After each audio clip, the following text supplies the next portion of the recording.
was younger, I'd say about like 10 years old, I used to go to the carnival with my friends all the time. It was sponsored by our school and everything.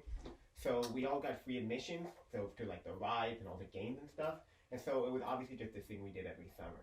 And so one year we went, I think I was about 10 at the time. We went, and one of my favorite roller coasters was the one, you know, the ones that go like back and forth swinging? Like that shaped like pirate ship or Viking ship. One of those. So we got on one of those, and we're swinging back and forth, having fun like normal. And you know, time goes on, and it keeps going, and it keeps going. And so, you know, we're all sitting there kind of like freaking out at this point, and apparently the engine of the ride had caught on fire. So with a bunch of kids stuck on this thing just going back and forth for literally like 30 minutes straight. And you know, like if you've ever been to a carnival, you know the big things. They have the rides, they have the games, and obviously the food. And that personally was my favorite part. I loved like funnel cake and getting all the drinks and stuff. So my ass was eating way before this ride. So I'm here just slurp down a whole large drink. And we're just swinging back and forth, and my bowels are going crazy at this point. Like, all I can think about, I'm not even thinking about the engine of this ride that we're on being on fire. All I'm thinking about is how I need to take a piss.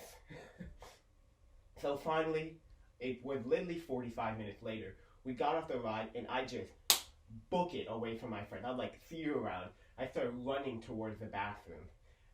It's the only thing on my mind. And suddenly, I get stopped by one of my teachers. I think my first grade teacher, Miss O'Toole.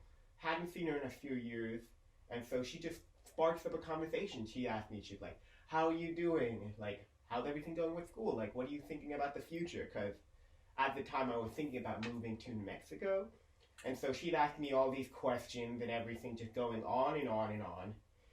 But again, in my mind, all I'm thinking about is this bathroom stall and how I have a hot date with it. And so it eventually gets to the point where I'm fed up. And remember, I'm about 10 at this time, so this language is particularly interesting.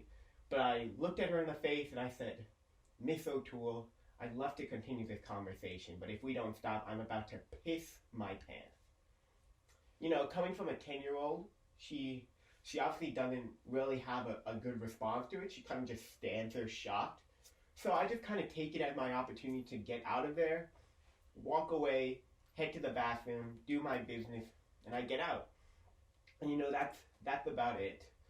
I haven't spoken to Miss O'Toole in a few years, honestly, since that event, but if she ever somehow sees this video, I'd just like to say, sorry we couldn't spark up that conversation. Maybe we can message each other on Facebook and continue it. I'm not sure, but I really need to take that piss. So thank you for letting me do that.